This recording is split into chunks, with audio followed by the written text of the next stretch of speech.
Bradenton City Council meeting, January 12th, 2022, Wednesday, City Hall Chambers. This time, we're going to do our invocation and pledge.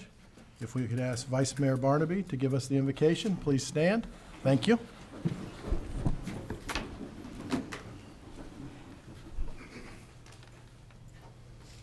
God of peace, we invite you to preside over this meeting. May your grace cover each aspect of our work today. We pray that all voices will be heard and we will have a mindset of inclusivity.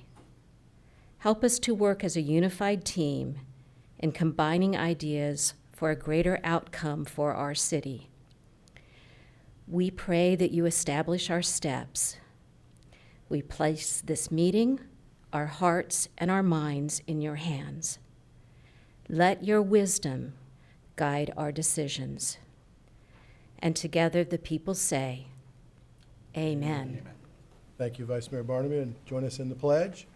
I pledge Allegiance to the flag of the United States of America and to the republic for which it stands, one nation, liberty and justice for all. Thank you, and I'd like to, I know it's a little late as we get in the year, but wish everyone a happy new year as we go forward, and looking forward to a great 2022. At this time, we'll call the meeting to order. Mrs. Melton? We do not have any proclamations or presentations today. Okay, so we'll get right into citizen comment, and citizen comments will be accepted at this time on any non-agenda items. Comments will be accepted on the public hearings and agenda items at the appropriate time. So if you're in the audience and you have not filled out a yellow card for citizen comments at this time, if you'd please do so. But we do have 3 of them, and the first one I have is Rodney Jones. As you come forward, please state your name, your address. Come forward, thank you. Thank you, Commissioner. I'd like to speak for my community. If not, I'm grateful for the 3 minutes, or if you allow me the latitude to present, and then if you deem appropriate, I'd ask for additional time if I'm not done. If not, I'll try to hurry and get done during the 3 minutes. But Okay, the 3 minutes at this time, and if we'll see at the end. Okay, thank you. I appreciate that. I want to finish off where I ended up getting arrested on May 8th, and just finish my comment.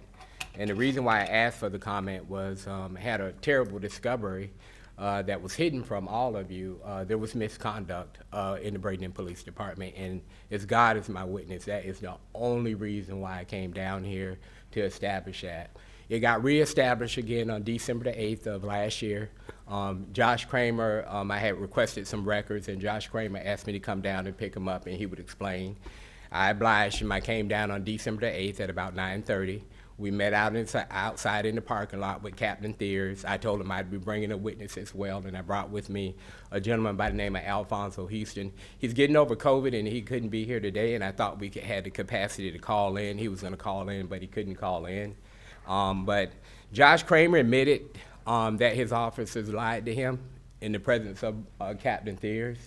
He admitted that when he inquired about the Charger. I don't know anything about that stop that Melanie's talking about. I never saw that stop. I have no idea what she's talking about at the time. I didn't, because it wasn't there. When I came out of my house, there was a white Dodge Charger, no other activity on the street, nothing else going on, just that Charger sitting in front of my place just honking the police siren over and over and over again. So I came down to tell him out, and Josh admitted that when he asked those guys, they did not tell him the truth. I said, Josh, so they lied to you? He goes, well, I wouldn't call it a lie. They just didn't tell me where they were. I said, Josh, that's misconduct. I said, that is the foundational principle. He's saying this in front of Captain Thiers as a witness. And so he admitted in front of me and my witness and in front of Captain Thiers that those guys did not tell him the truth. They did not tell him, they told him that they were not in front of my house. They were not in front of my house for several days, and they didn't know what Mr. Jones was talking about. So I said, okay, Josh, give me the, you had to do an investigation on it. He goes, nope. I said, Josh, there has to be some type of documentation on it. He goes, nope. I said, well, why, Josh? You guys admit that you just admitted in front of Captain Thiers that you guys didn't tell the truth and you didn't document it. He goes, well, I didn't take it serious at the time. I said, the president of the NAACP, who you just said was your best partner ever from the community, worked with you like crazy, came down and filed a complaint and you didn't document on it? Okay, well, did you at least document that your guys didn't tell you the truth? He goes, nope. And then he apologized to me. He goes, well, Rodney, I'm sorry, I guess I should have did more. I said, I guess you should have did more. So I took a week, 40 hours. I'm a corporate trained investigator. I spent some time with the Department of Juvenile Justice. I did an investigation. If I can turn this in, there's 16 pages here. Yeah, just give it to our clerk over there. Okay, thank you. And there's 16 pages in here. We gotta have something done, because what I am prepared to do, and I don't wanna do it, and that's why I haven't done it, I'm gonna call the FBI. I have to. You can ask Captain Thiers. I got great relationships with these people. I've got great relationships with your officers on the street. I've always worked with them, they'll tell you. I wouldn't come up here and just lie. And then for me to be arrested. Excuse me. I'm sorry, Mr. Jones. It's been 3 minutes. The timer didn't go off. Oh, I'm All sorry. right, so if you can wrap up. Okay, thank you. The only thing I'm asking is for, like I've been asking for 2.5 years, is an investigation into my complaint. That's all I'm asking for, because if not, I'm gonna have to pursue it. I'll take it to FDLE first. It's definitive. Brian can tell you Josh said it. Josh, I don't think he'll lie. I don't know whether he will or not, but Josh and I have a witness that'll come forward with a sworn affidavit that said that Josh said that those guys lied to him. Thank you very much. Thank you. We'll look at get the report and the copy, so, thank you, And Mr. Mayor? Mr. Jones. Yes, sir. Mr. Jones? Right. Yeah. Normally on citizen comment, we don't engage with questions. We can, and We always have. I know, but it's, you know, what policy says that we don't engage with questions as we go forward. It's, if you read the report here on our that. So, I mean, if you have questions, we can, you know, Okay, I mean, that's- we've been very liberal with doing things, and I think at this time, we gotta start to stick to our policy. All right, I'm 16 years I've been here. Right. That's not been the policy. Yeah, it hasn't been. I but don't it's know. what we- Um, Yep. Go ahead, ask the question. anyway. I'm very open-minded, as you know, Okay, Mr. Ross, but- okay, well, I to appreciate, engage, so, I appreciate that. Well, first off, Ms. Jones, this first I had a chance to talk to you. I was subpoenaed, I spoke at, there was a hearing, I have no idea what happened, I just came in and did my business and left. You know, I didn't, I wasn't in favor of what happened to you, and as far as being on this board at the time, you know, I didn't have any actions either which way, but I'd like to apologize for what happened that day. It wasn't anything I would have done. I do remember that the engagement was about the white car, and I believe that PPD believed it was not there. And in the very end, by the time it came back after I do remember an officer from the force admitting that there was a car there in this chamber. So, you know, I do remember that. It was that long after he'd been arrested. It was like a series of meetings later. Right. So I remember that. So anyway, the white car was the issue. Right. You were arrested.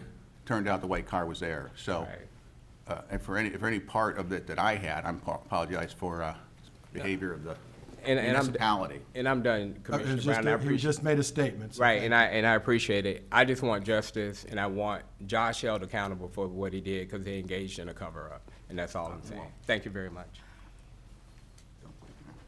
All right, we have another citizen, I believe it's Thad Jensen. Please come forward. You have 3 minutes, state your name and your address. Okay, thank you. Good morning, my name is Thad Jensen, and my address is 463 Palm Tree Drive in Bradenton. And I am here as representation from Drug Free Manatee, and with the support of our Executive Director, Dr. Thompson. I'm here to make you aware of a new project that I've come on board with and that I'm launching, which is called a Community Resilience and Recovery Initiative. And what that is looking at is we are looking at holding listening sessions within the community with regards to substance abuse. I spoke yesterday with the county commissioners and made them aware of this. I've gotten support for that.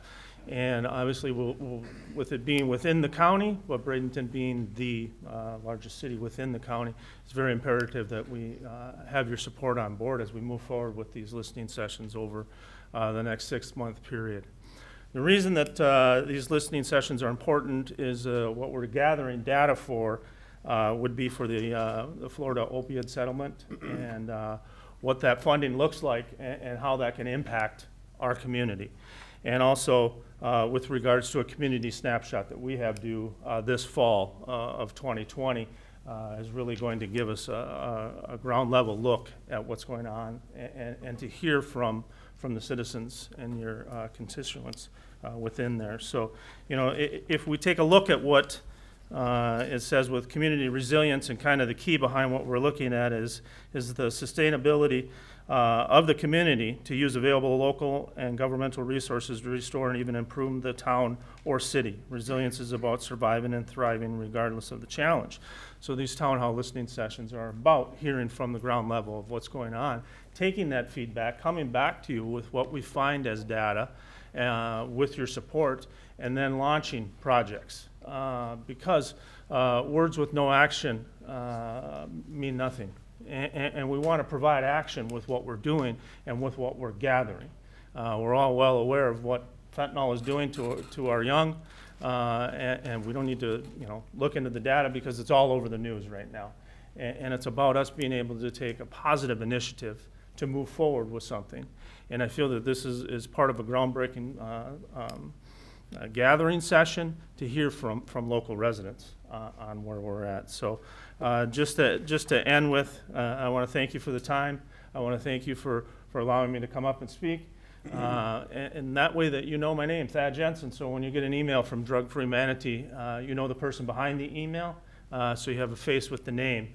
And hopefully we can partner together on this with it. So this is why advocacy is important. Individuals like you can help drive systematic change. This includes changing the narrative surrounding addiction from the belief that people with addiction are immoral and deserve to be punished to the public health approach that offers compassion and treatment. And that's where we want to get to. All right. So I thank you for your time. Thank you for what you do. Thank you.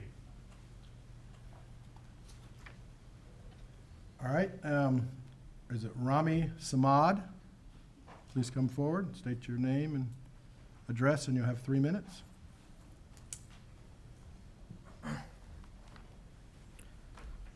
Hello, my name is Rami Samad. I'm the owner of 429th Avenue West, Bradenton, the old Miller's Meat Market.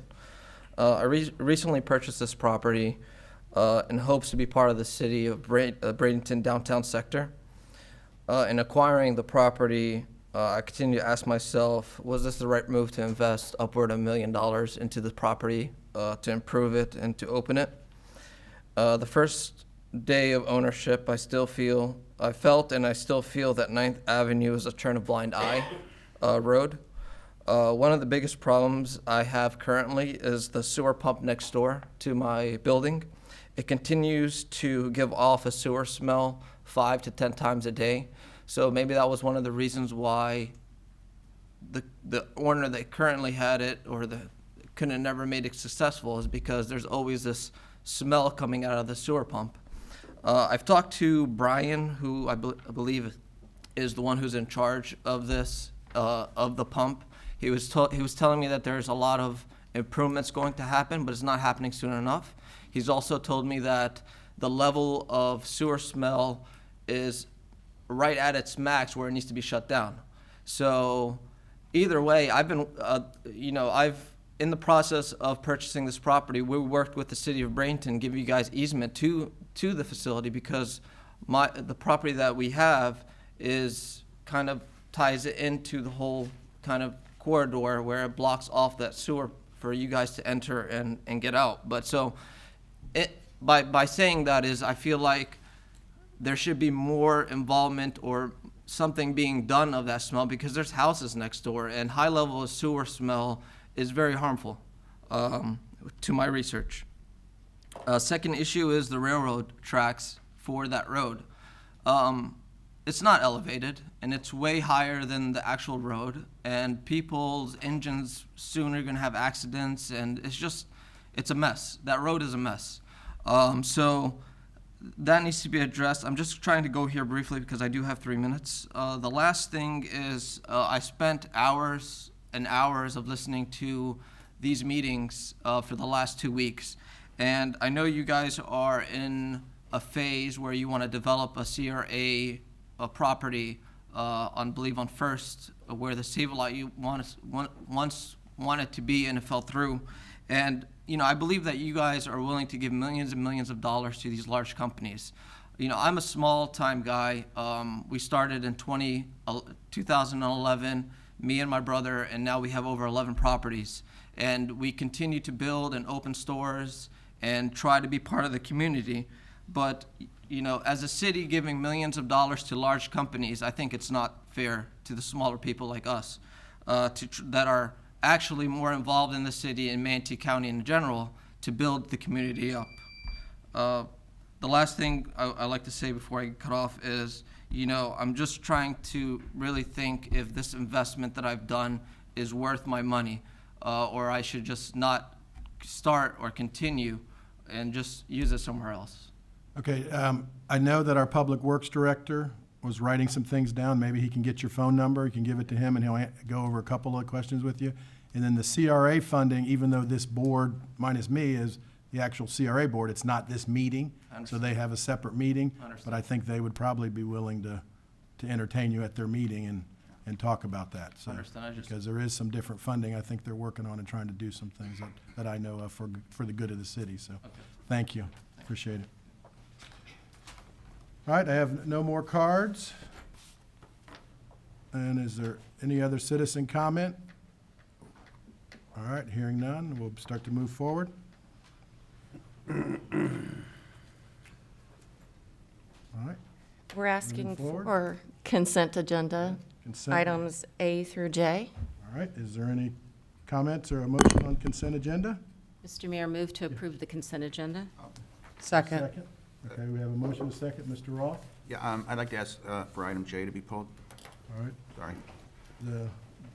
is that okay with the motioner and the second? Sure. Okay, Sure. all right, so we have a motion and a second to approve consent agenda A through I, with J being pulled by Mr. Roth. Is there any further comment? All right, hearing none, we'll start the vote in Ward 1. Ward 1 for yes. I don't have a J. I'm sorry. I just noticed that. Revised. I don't have a revised one. Revised agenda. Okay. I don't know what it is. Okay. But that's what we've pulled, so. Okay. Yes. Ward 2, Yes. 3, Yes. 4, Yes. 5. Yes. Carries unanimously. Mr. Roth? Yeah, thank you, Mr. Mayor. The only reason I pulled this, it's for it's a piggyback agreement for a golf cart for the golf course. And Mr. Perry, I spoke with you privately, so I'm going to do it in a public meeting now. I'd like for you to examine the golf course, because I've always kind of wondered how that enterprise worked. I remember back a long time ago, it was losing money, and then all of a sudden it wasn't losing money, and really, I don't know what really happened there, because it seemed to remain the same. So anyway, I just wanted to take this opportunity to say that I'd like for you to really examine that golf course and see what the true figures are over there, because I'm not sure.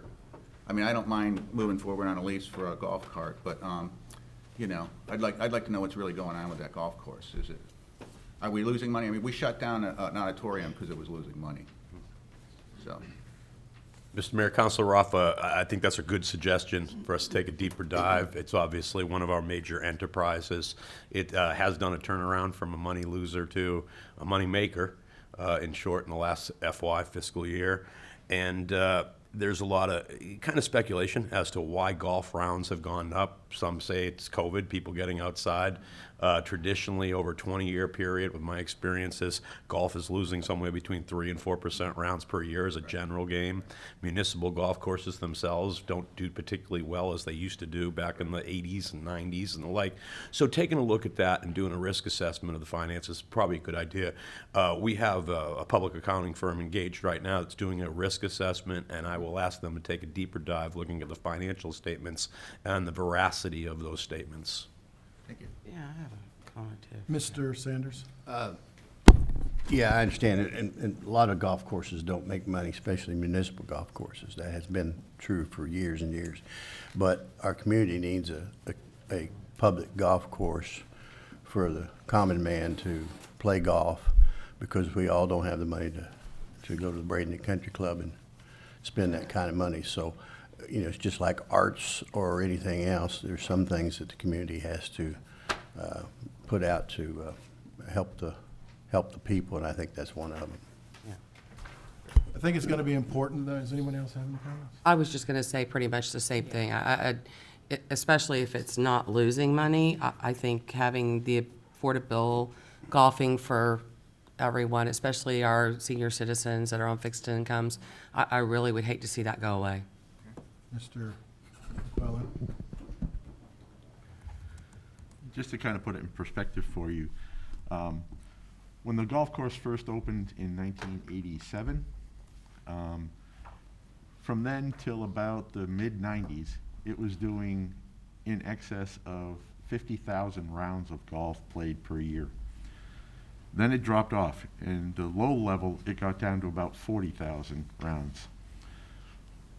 After COVID, and people discovered that you could go outside and play golf, and yeah, this is pretty nice, as well as with a number of modifications that have been made by the general manager at the golf course to make it more playable. It used to just be pepper brush and mangroves, and if you hit it 5 feet off the fairway, your ball was gone. Nobody wanted to play. With the rediscovery of golf, people have found that the course is much more playable. They get lots of compliments about the greens, about everything associated with it, and we're now more in that 50,000 rounds played per year.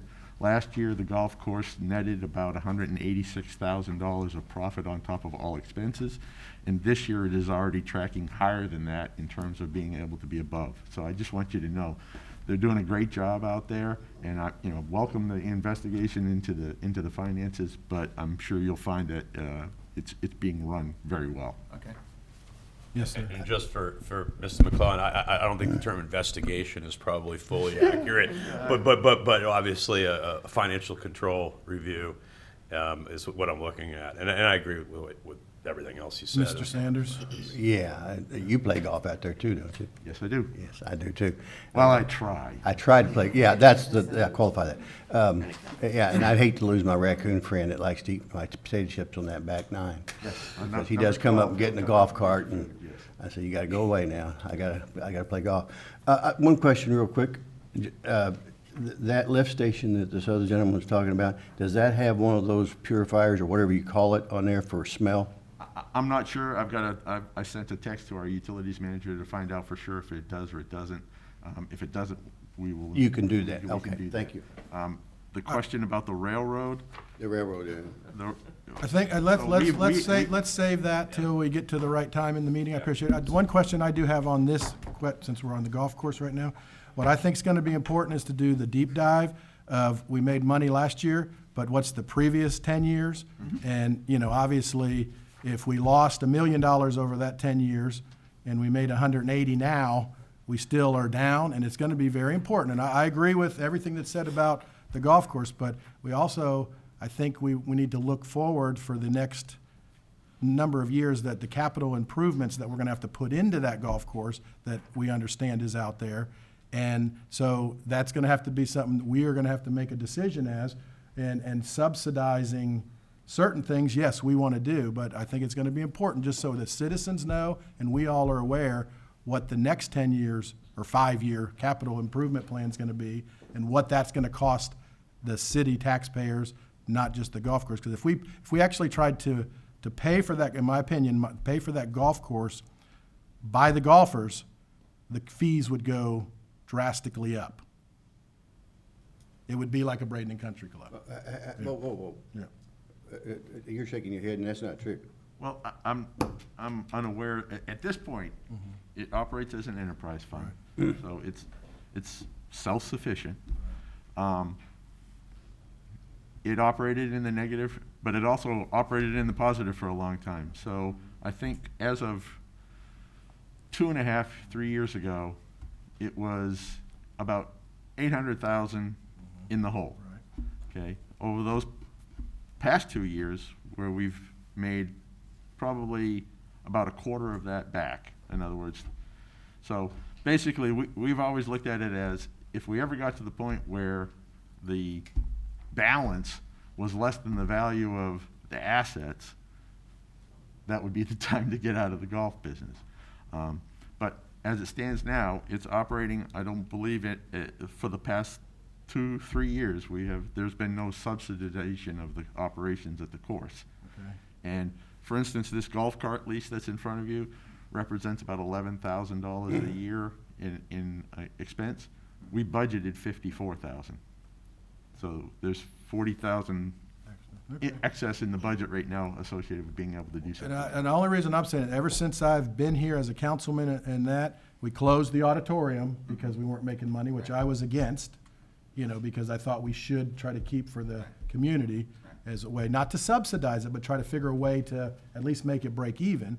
And so I think the golf course is very important for that also, because, I was a golfer before I had 2 shoulder injuries, and I'm gonna try next week to play again, so hopefully, I'm for it, but I'm also for fiscal responsibility to make sure we're doing the right thing, so. Absolutely, yeah. absolutely. Mr. Perry?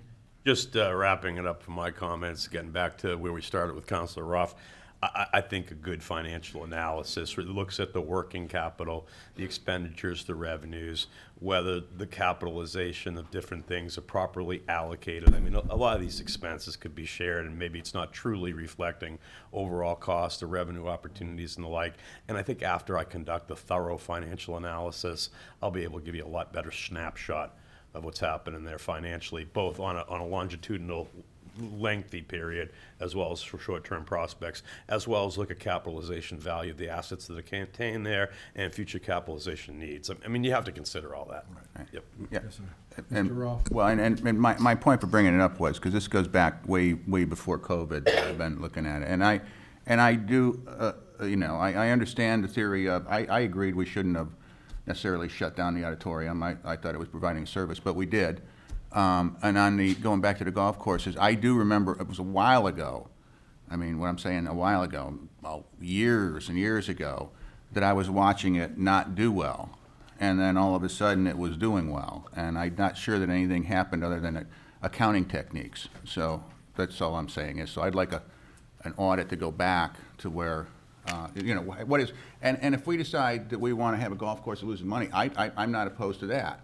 But I do like the facts. I like to know what I'm buying. Mr. Sanders? Well, I hope we're not vetting this to sell it off for development, No. or a new bridge across the river versus the DeSoto Bridge. So I don't want it to be, looked at with that mindset. And so I want to make that on the public record here, because golf is a leisure sport for the like I said, the common everyday taxpayer, and I think we need to have a golf course, whether it makes money or not makes money. That because in every city they typically don't, and as far as the next door theater that we have, I think we need to be utilizing it. If not, we need to turn it into office space, and so. In every community, you need to have culture and arts and so forth, and those things are not, they're a loser in every community. Always have been, always will be. You can't make money on having art shows and venues like that. They're just not, they're just losers. So for us to do that and turn it into some other available property to snatch up. And plus, we also have a real serious problem with traffic on that street that's not been addressed. Mr. Roth? Okay. Move to approve item J on the consent agenda. Second. All right, we have a motion and second. Any further discussion? Start the vote in Ward 2, Yes. 3, Yes. 4, Yes. 5, Yes. 1. Yes. Carries unanimously. Thank you.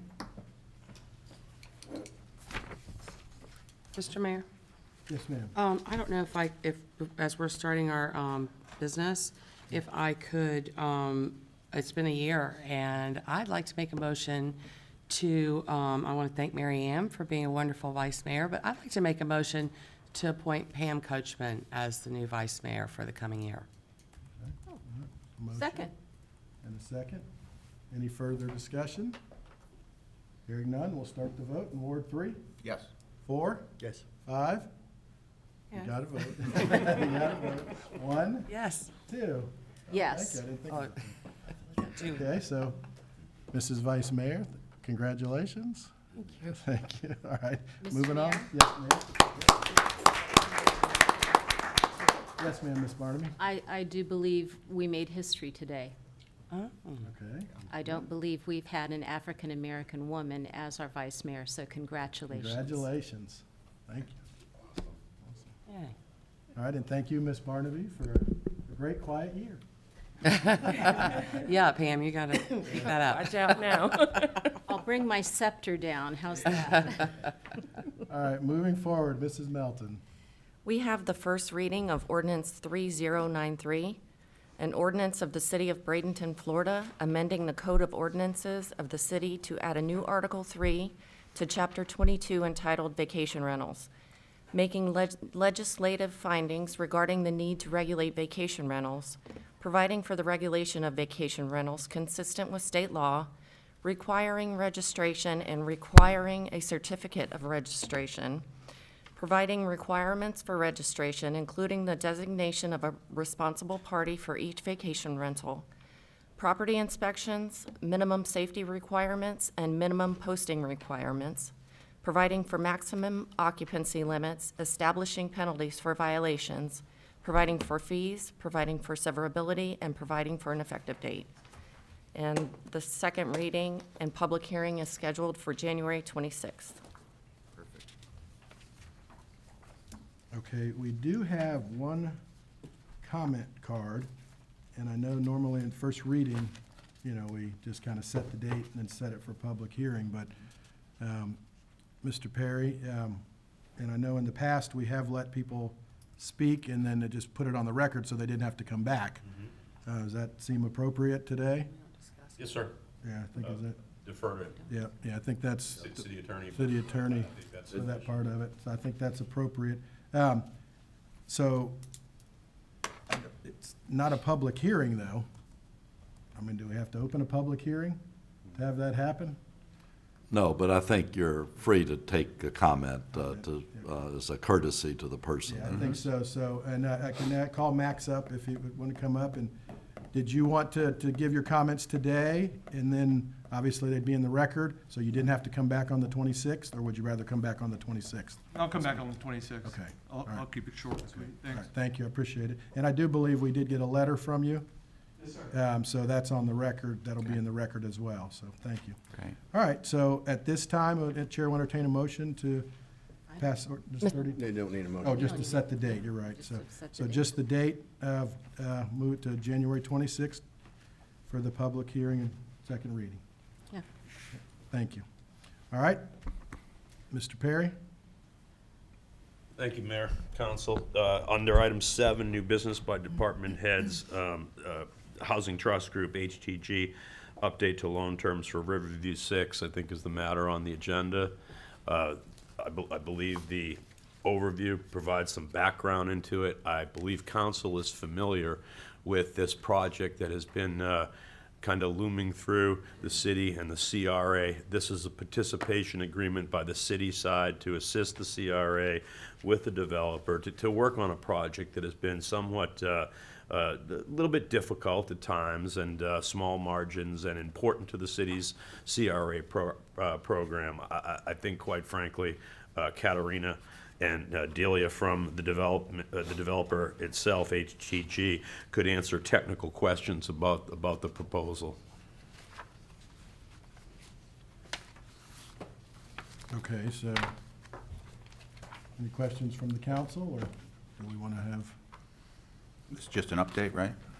No, we have to take I think action. They need Katarina, did you approval want- of new loan terms. Did you want to come forward and give us an update?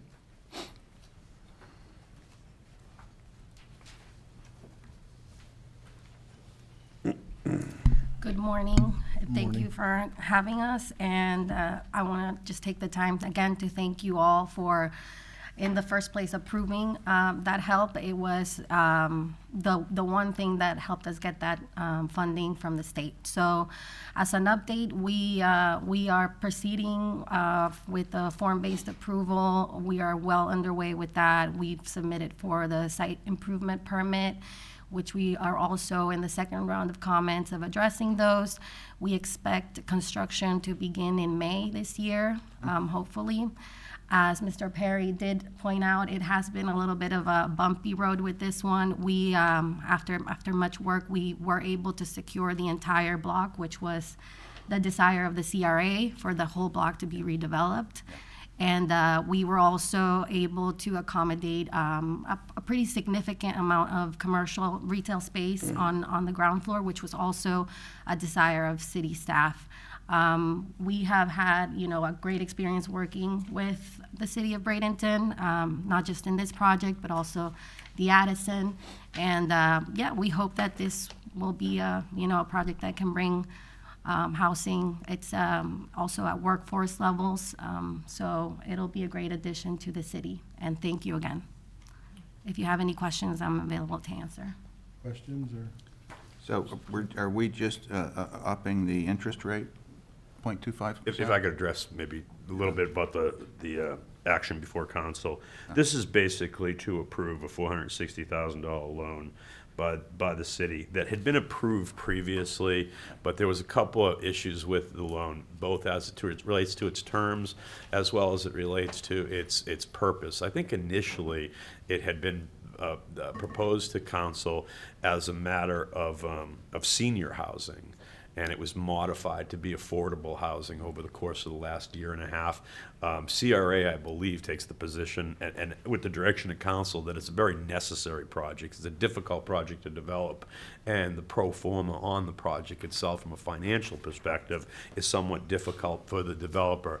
We negotiated point two, what I'm going to talk about, which is the terms of the loan itself, to make a fairly favorable lending program of assistance to make the pro forma and the numbers work for us. It's an 80-unit affordable housing project on 6th Avenue. It's in a transitional area. This developer has done the Addison and other work and has done a really good job with us in the city. They stand ready, willing, and able at the present time to really move this forward, so it's not something that has a long way to go to get to the start construction date. The terms of the loan itself is $460,000 at an interest rate of 1.75%, paying annual interest only, beginning on the second year of construction completion after the CO, and that the annual interest rate shall commence to accrue on the second year following construction, and ultimately the principal will be due within 17 years, if I'm correct. Correct. Yes, that is correct. That's the essence of the deal. Yes, and again, this is a necessary step also because, as I said, since we're expecting to commence construction in May, we are in those months right now that we're doing, our weekly calls with our lenders, and we do need kind of like a firmer commitment to show them, and also show them that the terms are something that they can get comfortable with. Yeah. And just lastly, I think it is highly dependent, the positive pro forma, on the 9% tax credits from Florida Housing Authority. I mean, it's hard to get these projects funded. And when I say the pro forma doesn't work, it's one of the reasons why the pro forma doesn't work, because it is affordable housing. You can't charge market rate. And so you're giving very discounted rent under the standards that are required of so 150% of poverty in the area, things like that have to factor in. So this city is subsidizing it. Now, is that a good idea? I'd submit respectfully that it probably is a good idea for consideration because it is in a transitional area. We have a lot going on around us, as everybody knows, and a lot of it is flat-out commercial market rate type development.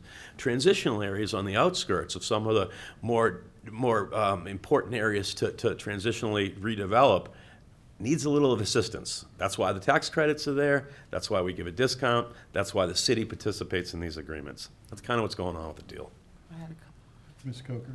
Yeah, just two things. You kind of touched on it. So you do already have the tax credits? Yes. Okay. And as far as, because affordable housing, it's just such a loose term, it seems like. So you're limited as to the rents that you can charge? Are there any restrictions on who can rent there? Yes, yes, so it's, restricted by income, so, that's why I mentioned the workforce levels. This project is doing a new thing called income averaging, which is great for, these types of developments. So the income range that people there would be making is between, 30,000 and 60,000, the majority of those units. So it really helps, hospital employees. We've also been contacted by the Manatee School District to try and see if we can market some of those units for some of those new teachers that are moving into the area. They said they're having a little bit of a hard time with finding affordable housing. So we're definitely going to work with both of those to try to get, good tenants and people that need that housing. Okay. If I could just interject on that point, it's a great question. There was an interesting article that I think was a service to the community from our local journalism community here at the Bradenton Herald, talking about, I think it was Manatee general workers from the healthcare community, and how they fit within certain categories of income. And that's really, when you say the term affordable housing and it being somewhat vague, ambiguous, that's a fair point for sure. But I think it's important to look at middle-income folks that can't afford to live in the close proximity of downtown. That's who we're trying to assist, because there's more than just a financial benefit of providing the housing. There's a community benefit to having that segment of the population be able to live in a downtown core or on the outskirts of it. And that's kind of what's happening. Yeah. How many units are gonna be there? It's 80. 80 units, yeah. Minimum of 80. Minimum of 80, that's what I thought. So, and it's important, obviously, location in anything. In this, for like Manatee Memorial Hospital, something that there's a few schools close, but not that close, but could give opportunity for those individuals that. Yeah, and what's great about these programs is also that, once you income qualify into it, you are allowed to get raises and increase your income. So it's really meant to help someone, grow. Yeah, and get started. Yep. Okay. Mr. Mayor? Yes, ma'am. I'd like to move to approve the loan term request from Housing Trust Group for the Riverview 6 project. Second. Okay, motion by Ms. Barnaby. I heard Ms. Coachman first, or Vice Mayor Coachman. Any other comment? Mr. Perry or Mr. Roth? So I just want, so my memory of these loans are that this is a requirement for the tax credits that we have to put to show the good faith of the city, and that we've done these loans to projects that never even came to fruition. That's just as kind of a formality, so, but this is a loan that we pretty much are obligated to do in order to help you obtain the tax credit. Yeah, like I said, without that commitment, we would not have been granted the 17 million in tax credits to build the property. So, yeah. And as you just mentioned, if it doesn't happen, No loan. there's no loan. So, Right. if something falls Just one other point, typically when cities, organizations, commercial lenders, i.e. banks, whatever it might be, lend on development projects, they're fairly well subordinated. These deals, we're not well subordinated. We're in secondary and third positions, basically, as it relates to recourse. It's just the way the world works in this type of development, so if there was any questions about that. I'd always like to be secured in a first recourse position of one sort or another, but unfortunately, the primary lenders are usually in that position. All right, any further discussion? Hearing none, we'll start the vote in Ward 4. Yes. 5, Yes. 1, Yes. 2, Yes. 3. Yes. Thank you, appreciate it. Thanks. Thank you very much. Look forward to having you at the grand opening. Look towards Yes. May, We'll look forward to right it. around the corner. Yeah, great. Let's get them built. We have people that need housing. Mr. Perry, unfinished business? Just brief, yes, sir, Mayor, Council. There was a matter before Council on a couple different agendas, I think, at the beginning, first introduction, a couple of meetings back, which dealt with the retail garage space, and it was a tabled matter. It was tabled by Council for two different reasons, good reasons. It went back to Mr. Rudisell. Mr. Udicell and I and some other folks had reviewed some of the concerns with it, and I don't believe Mr. Baca can be here. He had contacted us, as I remember, and this deals with the hiring and contracting for two components: brokerage services for the lease and retail space of the city garage, and property management. I always like to break it into the two, because really that's what they're going to be doing, is finding us 5 suitable tenants for the retail space on our garage, and then ultimately managing it 24/7. There was issues that Councilor Barnaby had with having it legally vetted thoroughly, which was a great effort to engage in. Mr. Udicell and myself did that. There were several changes that I had made to the original agreement. Mr. Udicell changed the format, content, and a host of other things that, because of city, I should say Florida state law, and a combination of traditional way of working these contracts, we had to kind of revise what was proposed to us in the initial brokerage and property management agreement to comport with Florida law. Indemnifications agreements and things like that that are technical components. Substantively, there was a couple of components that I wanted to change. One of the major ones was, what is the duration of the lease that a tenant would have? And what we proposed and got reduced to writing, that's before council in their package and the lease before us for approval, ultimately, that was submitted, I believe Ms. Melton sent it out Monday morning, was an agreement where there would be a 1-year lease with the tenant, subject to 2 1-year approvals after that. So a duration possibly of up to 3 years. It gives us and the property management broker the opportunity to evaluate the suitability of that particular tenant. And I know that's a very near and dear question to the hearts about getting the right people in for that particular space. And we've talked about what the right people look like, and I think we have a fairly good idea on what we're looking for. Another component to that dealt with what is the compensation for the commission on it, of finding it, and how is it to be paid. Initially, it was proposed that it would be a 3-year period, that before the city received any revenues, the 6% commission would be paid to the realtor, basically, the brokering realtor. I said, no, I think if we decide after 1 year that we don't want to renew the lease, we don't want to have paid 3 years worth of commissions on it. Michael Saunders, the principal, on the brokerage and maintenance agreement, agreed to that. And so it will be paid basically up front, but it will be paid each year annually. 60-day termination provision on the contract. If for any reason termination for convenience becomes an issue, either party can terminate at 60 days. I think Michael Saunders and company, both from the property management and the brokerage perspective from Mr. Baca, are excited about it. They've received a lot of calls. You may have received calls. I've received calls from interested parties.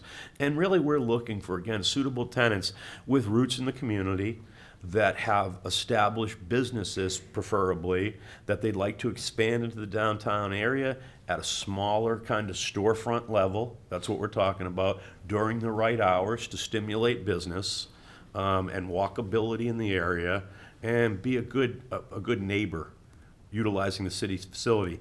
Lastly, maintenance of the facility I had raised last time. That is a city building with very unique mechanical systems, utilities. The HVAC system comes off a main that we put in that I think goes down the road. It's not traditional and the like. And so we would have if there's any repairs that are necessary. It's a new building, so we're not anticipating significant repairs that would be required over a period of time of an older building. But we would do those through Public Works and Mr. McClellan if there were things that came up. Also, lastly, tenant improvements. We would approve any sort of tenant improvements of any significance. We wouldn't let them do probably anything that looks like significant, what's called permanent fixtures, as it relates to putting in things like kitchens and ductwork and things like that. It's not what we're looking at. We're looking at shelving, maybe some lighting, things like that. Each space does have a restroom, and the like. And so we think we've covered the basis. And I appreciate council actually taking this a little slower to get it right. It's important, and I think that process has done that. Mr. Mayor? Questions? Yes, ma'am, Ms. Barner. At this time, I'd like to make a motion that we take the parking garage retail lease off the table so that we can discuss it and vote today. Second.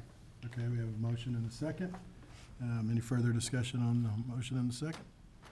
Moving the vote to Ward 5, Yes. 1, Yes. 2, Yes. 3, Yes. 4. Yes. Carries unanimously to take it off the table. Your chair will entertain another motion. Move to approve the retail space, parking garage retail space agreements with Michael Saunders and Company. Is there a second? Second. All right. Any further discussion? I have a question. Yes, ma'am. What is the protection period? I couldn't.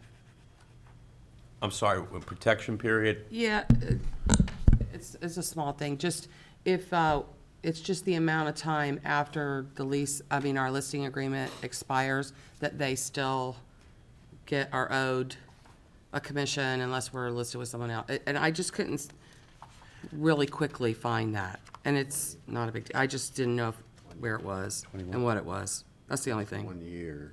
It was 1 year? They get the first year's commission. I'm going to take a quick look. I saw that in there. I don't have it off the top of my head. Kind of referred to someplace, it just said whatever the, Yeah, I had protection seen it in period the was. original agreement, Yeah. and I understand what you're referring to when Yeah. when you say protection period. it's not a huge deal. I just like to know.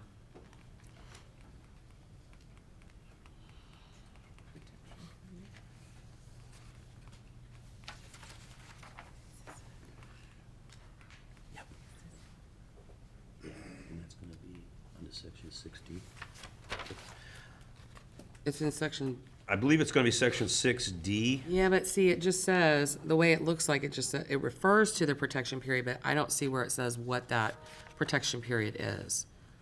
In residential, there's a standard. I don't know about commercial.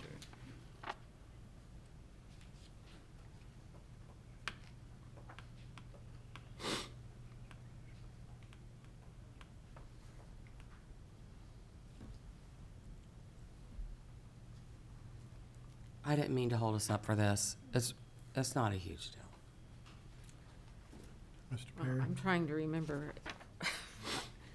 I know I've seen that provision in there. I think it actually may be under compensation section 6E, and I'm looking at E saying 180 days for a right of, I want to make sure that covers exactly the subject matter we talked about. After the termination and expiration of any such event agrees to pay.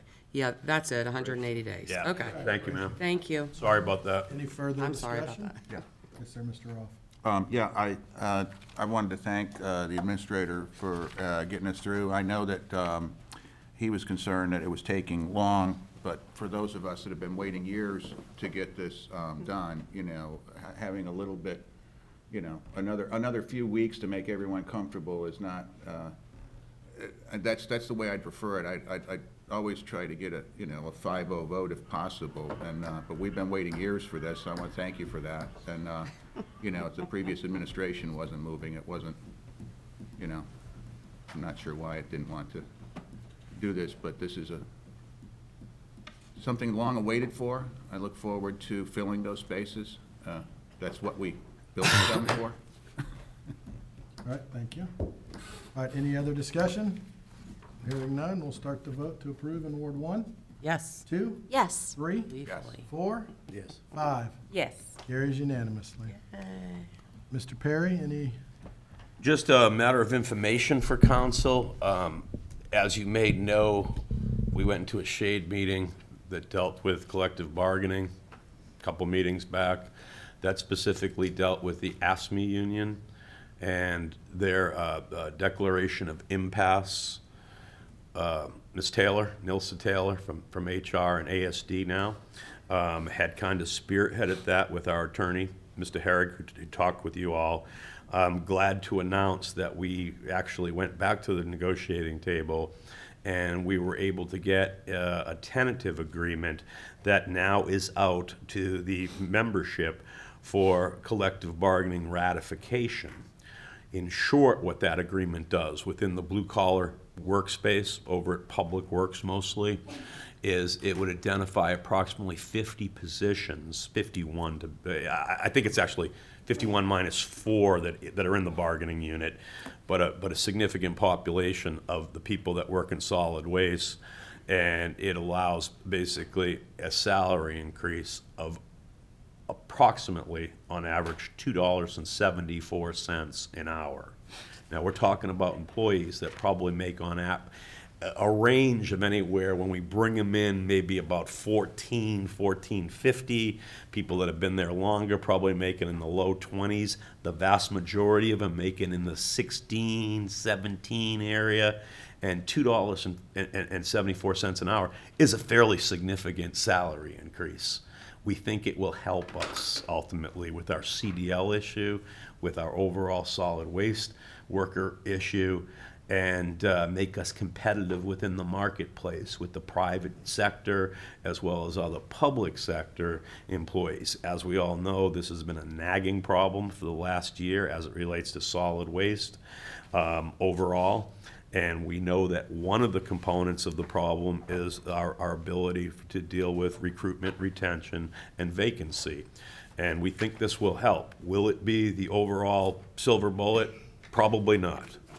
But we think it's an important piece of trying to compete financially through compensation to keep people, bring people on at lower levels of the solid waste workforce, so to speak. So that's before ratification. We'll find out fairly soon. I don't know exactly when, but usually ratifications are fairly quick. Couple, 4 to 5 days, usually at the most, I think, generally, some of them even shorter. And so we're optimistic about getting that resolved.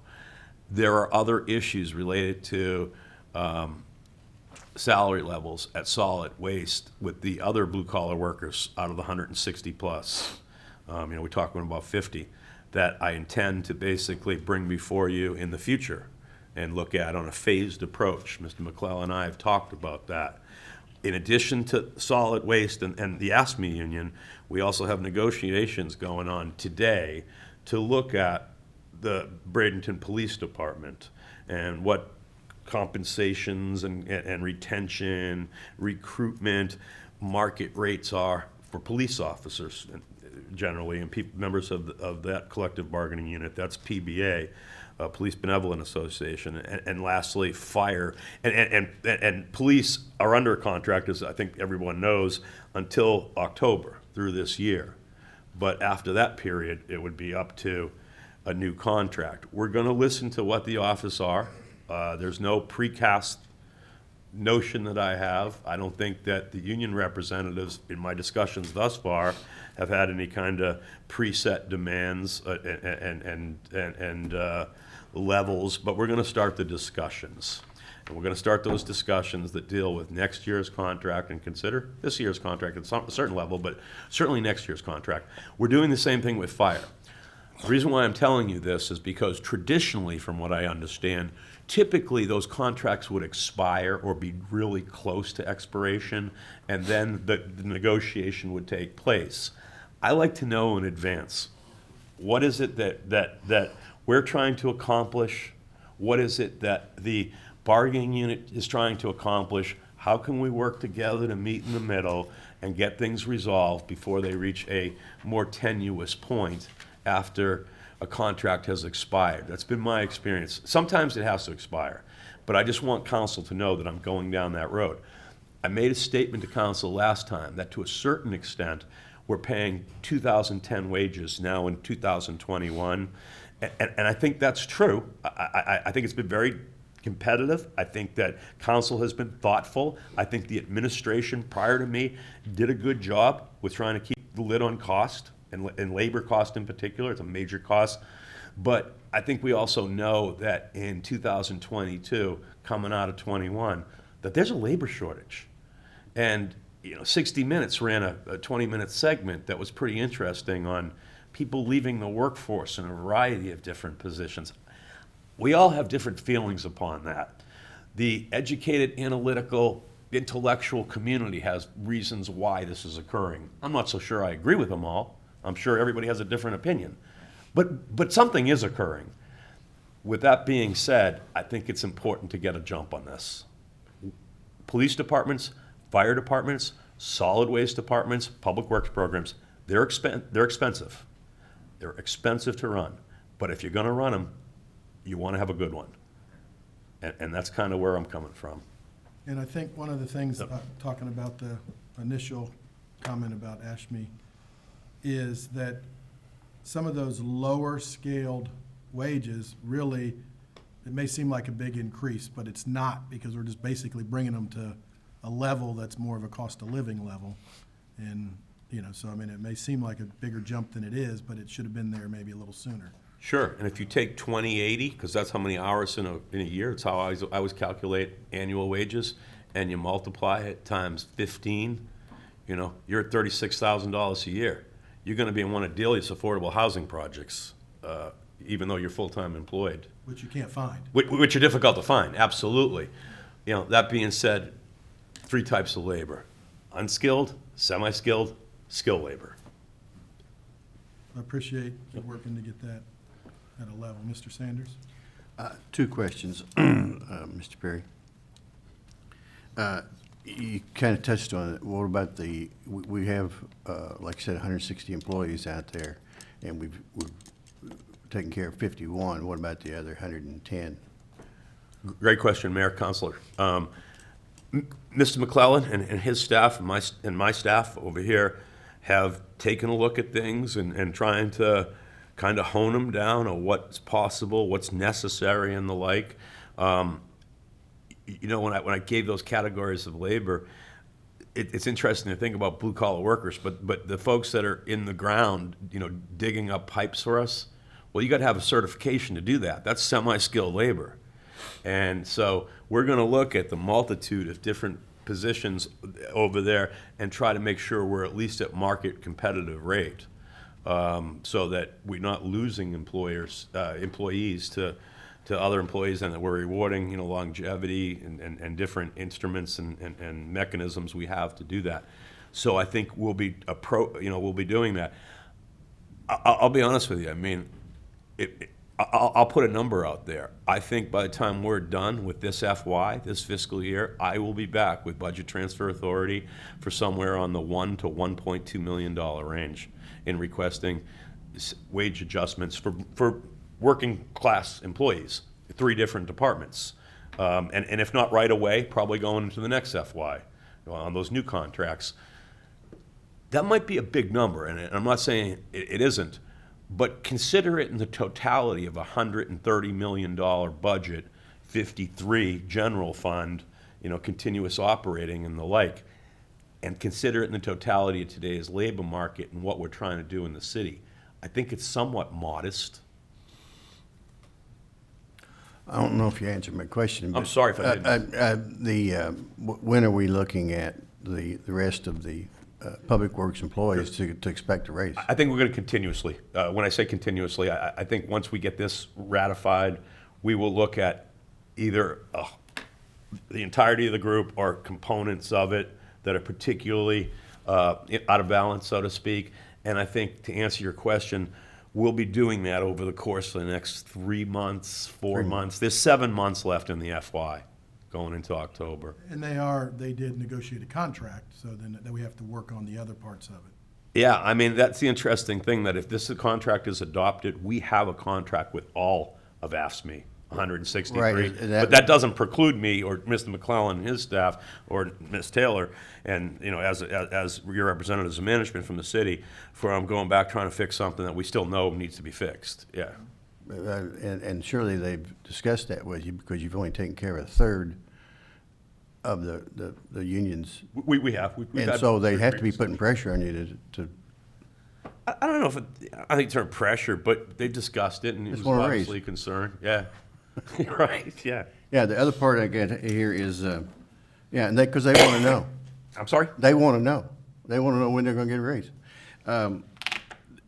We did it in the consent agenda. How does this affect the consolidated resource recovery? How does that affect that job? Does that relieve what are they actually gonna do? This concept, this consolidated resource recovery for vegetation, it says. I believe, and I'll let Mr. McClellan talk about that, but when I read the write-up on that, I think it's basically who we're dealing with as it relates to solid waste vegetative growth. Right. Do you want to? They've been around. That's not the pickup of. No, it's not the pickup. I think it's the disposal and tipping of it, yeah. It's associated with disaster type. Oh, okay. All right. Sorry. Thanks. Thank you. All right, anything else? No, sir. All right, thank you. Just before we go to council reports, I did want to recognize Cliff Walters, who's here. I kind of figured we'd wait till the end of the meeting if it was quiet and all of that, but he's filling in for Scott today, so thanks for being here, Cliff. And then I did want to mention that Keith Green is here, just that we approved him today on the Planning Commission, so thanks for being here with his lovely wife. Definitely. And the one thing, speaking of that, for the whole council, if you have anybody that wants to volunteer, we're doing a good job of getting the boards filled, but if you have anybody that wants to volunteer, please get me their names, because we do have some positions that are out there that we could use. And a lot of these boards aren't active as much, but we still need people to have their seats filled, so appreciate that. We'll start council reports. Ward 1? I don't really have a report today. Okay, all right. Ward 2? Sorry. Thank you, Mr. Mayor. Many of us were able to attend the fair luncheon last week, and to see that Buddy Keene was the recipient of the Outstanding Citizen of Manatee County Award. I feel that that's a very deserving honor for Mr. Keene, and I want to add my congratulations to everyone that was there to celebrate with him. I mean, this is a Lifetime Achievement Award, and I think he's a very deserving winner. And that means on Thursday, the fair starts. So go have a good time at the fair, because there's no time like fair time. That's their slogan this year. The only other thing I have is, Mr. McClellan, I would like to speak with you sometime about some additional lighting at Lewis Park. I think this would be the good time to do it, since we're having some work done over there. When you go by after sunset, there's parts of the park that are really, really dark, and I think we need to look at that, but I will get with you to do that.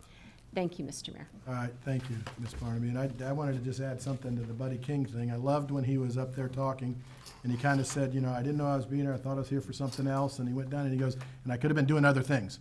Right. You know, he said it was funny because that showed Buddy's character that, you know, not about him, about helping others. So that was greatly appreciated, seeing that he got that, and also that his comments were typical of him, so thank you. Can I add one thing too? Yes. Sorry. Also, if you go to the fair, I'd really like you to check out the Kiwanis booth. They are celebrating 100 years, and if you're not familiar with Kiwanis, you would be shocked at the initiatives that they've done and what they've given to our community throughout the years. So please stop by. It should be fun. The volunteers from Kiwanis are going to be dressed to period from the 20s.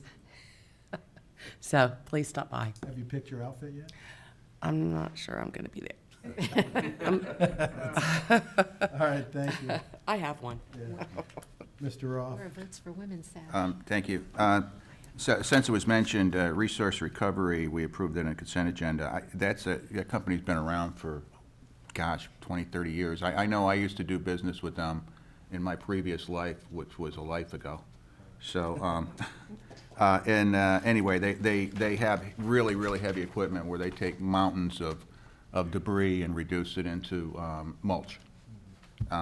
That being said, it segues right into the next topic, which is yard waste. You know, parts of my area did not get picked up on yard waste last week, and that was the week, which means it goes another. And now that we're doing every other, I have an expectation we're going to. I mean, recycling's doing a good job. That they're getting picked up. You know, we still got to keep going on yard waste. So I just want to put that out there. Next topic is recycling. I want to ask, I know that we have a new, Lance, are you in charge of that now? Or anyway, I want to make a request that we do an audit going back to what exactly are we doing with our yard waste? You mean recycling? Recycling, I'm sorry. You know, I know that we have that we pay a company to handle it, and if they find that it's contaminated, we haul stuff to the dump for, let's say, $45 a ton. We run around and pick up our recycling. If it's contaminated, they haul it to the dump at $100 a ton. So it's a considerable cost to the city, not to mention all the trucks running around, putting diesel air diesel fumes into the air, and the manpower and the labor. If it's winding up in the same location anyway, I'd like to cut out the middleman. I know that there was an article in Florida Trend about the Deltona did this. They did eliminate their recycling cost, saved them $700,000 a year, and then the carbon imprint was a considerable savings. So I just want to put it out there. I need to see last year and probably the last year or two how much of our recycling is winding up in the landfill anyway. Mr. Mayor, Councilor Roth, I think that's an excellent direction to go in for analysis. We'll be in the process, Mr. McClellan and Mr. Williams, who will be providing some great assistance and analysis over in solid waste and looking at that. It's not a good situation with recycling as it relates to the cost to the city. I mean, it's costing the city more to do recycling than it is to do typical refuge because of what you just pointed out. One of the other problems is the public thinks it's being recycled and they're doing their good part. A lot of people are. And in reality, it's not being recycled. So we're looking at some alternatives to try to salvage recycle for those folks that want to do recycle, but at the same time be able to not incur unburdensome, illogical cost, in my opinion, and ultimately be able to redeploy that asset. Because remember, if we got trucks driving around doing recycle, they could be doing other things like yard waste. If we're not doing recycling, that's costing us more. So we'll have a proposal before council in the near future about that. We're well into realizing what the major issues are, and I think what Councilor Roth is asking for is some empirical data, and I agree. Correct. And the reason I bring that up is my wife and I walk our areas several times a day, and I look in the blue bins, and I could tell you that almost every blue bin I look in is contaminated. And so, it's... I don't know that people understand that it's imperative. If you're going to do recycling, you have to wash everything out. Every can, every jar, it has to be washed out. It just can't be thrown into a recycling bin. And you can't just throw anything in there. Right. And the way you have to throw it in there, I mean, I know I have a little old gal that lives next door. She's so nice that she bags everything up that she recycles. Well, when she does that, the entire bin is going to the dump. The whole truck's going to the dump.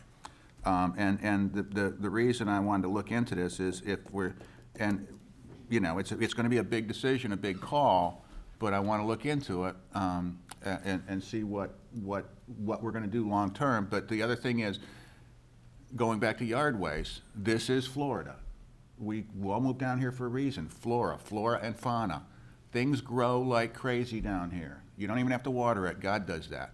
And then we all have cleanup to do, and I'd like to see the city continuing to pick up the debris for our homeowners, because we all love to see a beautiful city. I know Mayor Poston used to comment about all the trees that we have, that you can look at you look out over the city and it's a field of green trees. Well, they all have little droppings that they give us every year, and I'd like to see the city continuing to pick that up. And if we're wasting our resources, with something that's not working, and we can do something else better, I'd like to be And that's what we're looking at, moving in that direction. And then the last thing. So anyway, thank you on that. And last thing, the individual that spoke about Miller Market, I know it's not my ward, but it is in the CRA, and I know that someone else might want to speak about this in a minute. But when we went over and did the groundbreaking for the Lincoln Village, you know, I eyeballed a couple of properties on Martin Luther King that I would like to focus on, seeing if there's something we can't do for MLK to turn it more into a business-friendly, you know, street that it once used to be. And that was one of them that I looked at. So I would encourage that gentleman to approach the CRA, you know, and work with us and see what we can do. We want you to succeed. It doesn't have to be you or the other supermarket.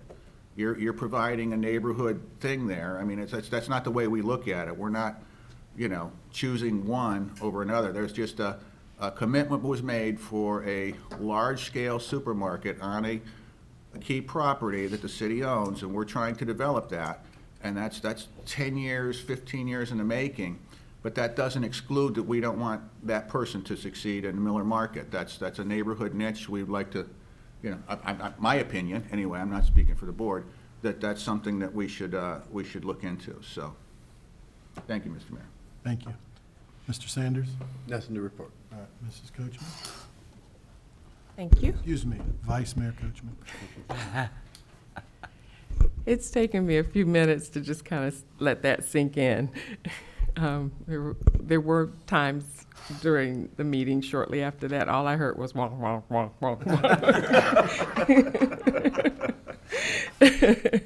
wonk. Back though. For those that have experienced the NAACP's Farmers Market, I think they were holding them every second Saturday, and they had just gotten started, but I'm here to just give heads up that they are suspending their days or their markets due to COVID, and that they will let us know when they are going to resume. So we'll keep the public posted. Recycle, I have this on my list. This time I made a list. Recycle, I agree, we had talked many meetings ago about doing that kind of study and looking at that. It's very important. There was a time when Recycle had a pretty good little business going on before the school was built and so forth. So that is definitely something to look into. And there was a segment on Channel 13 last night, I believe, or recently anyway. Very good report, by the way. But it explained to the public what's going on. And I'm not saying that we shouldn't do better. We definitely should. And I think we would if we could, but I just hope the public also keeps in mind it's not just the CDL drivers. You know, we have so many that are sick, and a lot of people aren't working, and, you know, not because they're lazy, but because they can't. So hopefully the public will keep that in mind as well, because we are the friendly city to our citizens and our employees. Miller's Market, I was excited to see the young man I apologize, I'm an old woman, so I'm going to say young. The gentleman that came to speak in reference to Miller's Market, that's been there forever.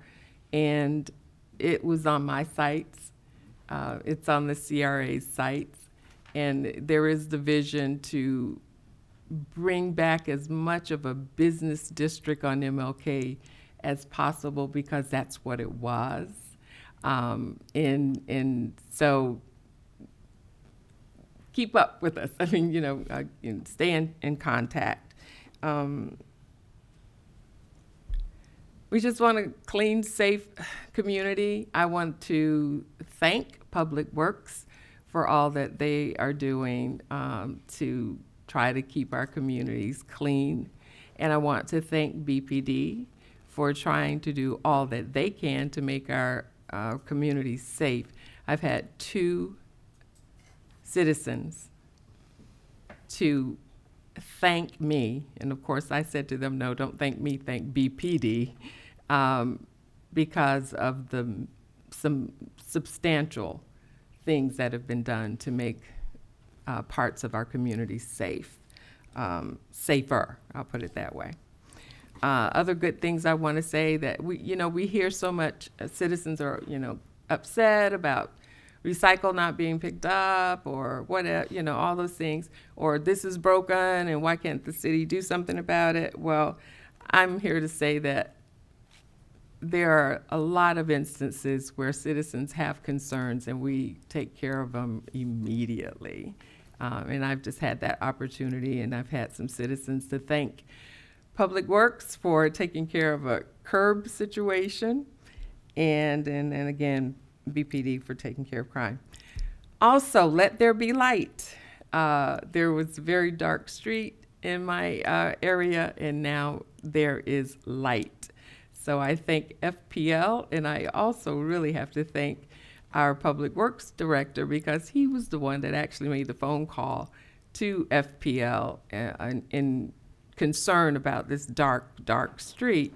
And I will have to say, I and several other people that live on that street made phone calls to FPL and the city of Bradenton years ago, and nothing was done. So I thank you for that. Let's see. MLK parade, I believe, is canceled, but the MLK holiday will still happen. So I hope all will, think about, volunteering or doing things for the community in honor of a great man that really attempted to change the way we as all Americans get along. So, happy Martin Luther King Day coming up. I think I'll stop there. All right, thank you, Ms. Coachman. Thank Mr. you. Perry? Mayor, just briefly, and I apologize, I didn't cover it in my new business section, but a couple matters I wanted to handle, and that's a tough act to follow. Those good stuff for sure. You're going to be seeing some internal city hall remodeling, basically, within the finance area, kind of where the cubicles are. We're going to try to put in about 3 offices there because we're expanding finance staff. Also in HR, we're going to put in 2 offices, actually 3, one on the backside as well, in some places that you guys might not even see. They're kind of storage rooms. We're trying to convert them to office space. That'll be happening starting Monday. Estimated cost is probably between $50,000 and maybe $75,000. I actually had 3 people look at it. Only one responded with an actual bid.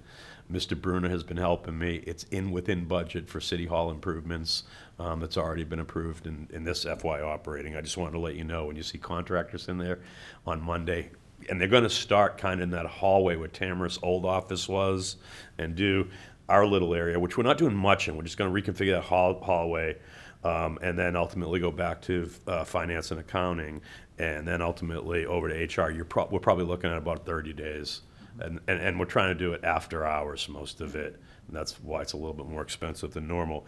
And then lastly, I wanted to introduce Christophe St. Luce, who I've basically enlisted to help me as the assistant city manager. Some of you have met Mr. St. Luce. I apologize for not having him over. It kind of, I don't want to say it happened quick, but it was kind of during the break and folks weren't around and I wasn't around and the like. Usually I do like to bring, new high-level management talent around to say hello, and I know some of you met him, and I appreciate your warm welcome. I think he'll do a great job. His background is in IT. He has a bachelor's degree in public administration, a master's degree in IT, and a PhD in IT. Smart cities kind of interest, which is digital cities, a direction we'll ultimately probably want to try to move into, do a little bit more with and the like. But I think, and he's kind of a soft-spoken, thoughtful guy that'll counteract my particular personality. So I think it'll work well. But I wanted to introduce Christophe and welcome him to the city. So I'll bring him around if you haven't met him, and I'm sure you'll be seeing a lot of the stuff that he's getting engaged in. With that, thank you so much. I hope everybody had a good holiday. It's good to be back. Ms. Coachman? I'm sorry, I did forget to mention, I had the pleasure of sitting in on this weekly's roundtable on Monday. and that's when I got to meet you. And I'm just thoroughly impressed with the fact that those meetings actually happen, and then just to see the energy and the interest and the concern and the expertise involved in those meetings, which means that the vision will most likely no longer be a dream. This city's heading for good places. There's more to do in 22. Awesome. All right, and then just close out on my comments with the yard waste, the garbage, the recycling, everything. And one of the things, and Ms. Coachman, or Vice Mayor Coachman, brought up about the Channel 13 story that they did.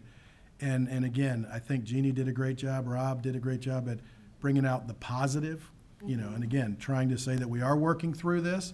And Kim did a great job, the reporter, of really articulating what we can do to help each other. You know, obviously, we know some of the situations we're working through in the city, staffing CDL drivers, but also the citizens can help us by making sure that the yard waste is separated properly. If it's a large amount, do the different things. There's a lot of things that we can work together to do. And one of the important things to me was to tell the citizens, this group up here does care. We do care about what we're trying to do. And, you know, trying to get the whole thing, perfect storm hit with COVID, with the CDL drivers, with everything happening at once and going through it. And I think it's going to be very important. We are not missing your regular general trash, the green cans. We've heard no complaints on it. Even the citizen said that on the channel or on the report last night. But we are struggling with recycling because of what's happening, and we're struggling with the yard waste because of the volume. And one of the things that I don't think it made it on there, but when people are sitting home, they have less to do and they want to get outside their house, so they go clean their yard, which has created that more bulk yard waste. So that's okay. We got to figure out how to get it and work through that. But I think that's something, as Mr. Roth asked, maybe we should do a deep dive on all three levels of our garbage pickup and even have a workshop to say how we can improve each one of them, or how they can work together in making things better. So that's important. Another thing I do want to address, and I thought it wasn't appropriate to engage, but it was the appropriate time at this point to do, that in my position as mayor and overseer of the police department, that whenever there's accusations made, I do address them, and we look at that. Situations that happen, we are going to address, but you know, when there is investigations needed, they'll be done. When there's not, they won't be done because there's no factual to it. And every citizen in this city that deals with our police department has the right to come up here and talk, have that done, also has the right to go to any other department in this state to give information. And, you know, what's funny today's society is everybody has one of these. So whenever something happens, what's the first thing you see that's happening with the police department? The videos are out. What do our police have? They have these now, the body cams.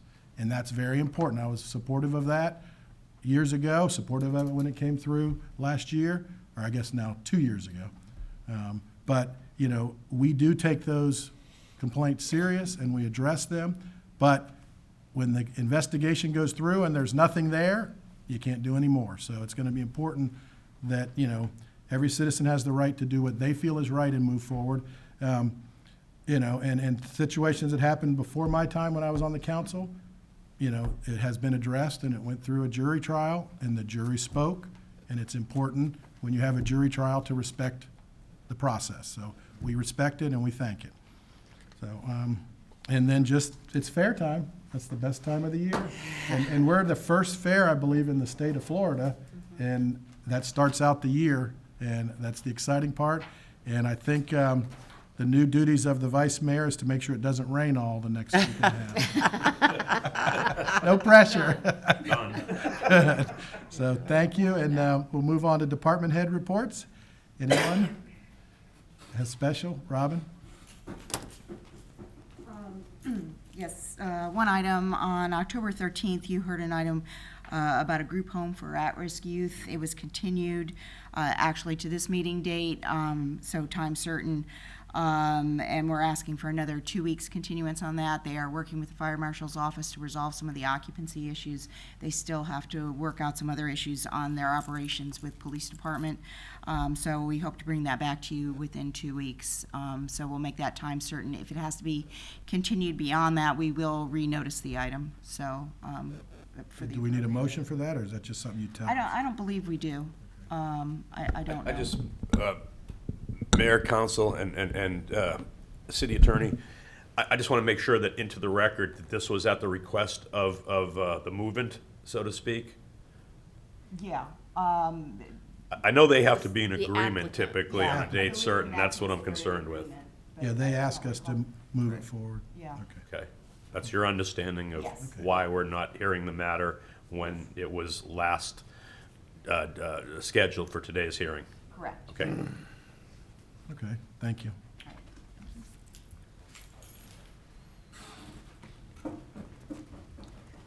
Jim? I just want to let you know, Mr. Roth, in relation to yard waste, and last week was yard waste week. The only thing we were able to put on the road was our bucket trucks. We had 5 people out with COVID. That basically took 3 trucks off the road that would have been assigned to yard waste. So we've been kind of trickling through this week as we can with bucket trucks. We're also scheduling this Saturday citywide or department-wide effort to try and get caught up, leading into next week as another yard waste week. So it's the nature of the beast right now, and we're dealing with it as best we can. I appreciate that. It's just because I know we put on our website what we're doing, and it was in the newspaper that we're doing it, and it didn't get picked up, so. Yeah. We're all trying to figure out a way of getting this done, but, thank you for clarifying that. And we are coordinating with Jeannie to have daily updates put on Facebook for folks to at least understand noticed where that. we're at. I've been noticing that.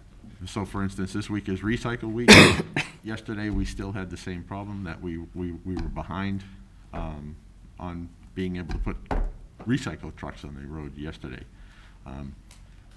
We had people come in from our streets and drainage department, went over, worked to help pick up and try to get caught up so that we can be in a position to be on schedule with recycle. As we've said all along, though, recycle, at least from a collection standpoint, is a much simpler operation than yard waste collection. Correct. Jim, would it be fair to say that if your day was Tuesday for recycle in the past, you really can't count that as much as it is now when we go into the other week, because people think, oh, I put it out, they didn't pick it up Tuesday, so they bring it back in. But it's more of, we're trying to get through it during the week, so it could be a different day that it's being picked up. Yeah, and trust me, I recognize the frustration that the citizens have, because it's the lack of consistency to be able to know. They're used to, it's Tuesday, I'm supposed to be picked up, or I usually see the truck go by at 7 o'clock in the morning, and it's now 10 o'clock. Where are they? It's a difficult operation to try and provide that consistency. And then the other thing, I think most of us have probably got an email or two about, I want my money back, which obviously it's explained, and Jim has a great explanation, which again, people can say it's an excuse, but it's the truth. But in reality, when the email that I got from one individual that said, I want my $100 back per month, you're actually, if I'm not mistaken, Lance got me these figures, it's total of $17.56 a month of your water bill is what you pay for Your all. utility bill. Your utility bill, but it's $17.56 is the garbage total portion of it, including dump fee. Correct. So in reality, you're paying $17.56 for the whole month, and that's still no excuse to try not to pick it up that we're doing, but think about that, divide that out in what we do. And, again, it's still our responsibility to make sure we're getting it done correctly. And it would be helpful if, because my trash buddy and I have gone out a couple of times now, if you can put it in a bin that can be picked up, dumped, and set down, do that. If you have very large pieces of wood, you obviously cut them to get them there. Can you cut them smaller so that we're not killing ourselves picking it up? Speaking of that, Ms. Barnaby, and Mr. McCollum and I had a discussion about this last week. There was a area that somebody raked the area and just raked all the stuff in the drain, the curb storm drain area, and then expected us to pick it up. You know, like just raked out. There was like one pile one day, the next day there was 2 piles, the next day there was 3 piles. If they'd have raked it and put it in a bag, we would have picked it up. But, you know, that was discussed and called and said, hey, that, you know, we're not the, you know, I don't know if they expected us to street sweep it or what, but it wasn't happening. And I assume it got in a bag because it's gone. So, It is gone, yeah, yes. so, all right, Mr. Roth? Yeah, I just wanted to say, you know, I'm finding that the citizens are very understanding. You know, I mean, there's always 1 or 2 loud people that aren't happy, ever. But, you know, but I think that for the most part, our citizens are very, very understanding, and they're just Working with us, right. happy to have us do what we can, when we can. Yeah, Mr. Sanders? Is there a opportunity to have the yard waste picked up by a third party? We'd have to put it out for a contract. I mean, anything's possible. Yeah, but Well, there we are have some complications to that. We have some loose rules that's not being addressed. That's problem number 1. Yeah, we can talk about it up here, but the public, we've been picking up everything forever. And so now they've gotten used to it and they don't like a change. So number 1, if we don't want a third party to have, because a third party in a contract, they'll determine what we're gonna pick up and what we're not gonna pick up. That's what happened to Manteca. But that's exactly right. And if we don't want to do that, then we need to set a policy and communicate it very strictly that we're not going to pick up the tree that you cut in your backyard that stacked up for 10 feet high. Or we're not going to pick up tires inside I mean, there's all kinds of stuff in there. And I don't know when we're going to address this. It looks like we should have already done this. Or contract it out and they'll do it for you because they won't pick it up. Because their employees will say, I'm not picking it up. That's the choice of the council, so. Well, first of all, we need to address what we're picking up and what we're not picking up.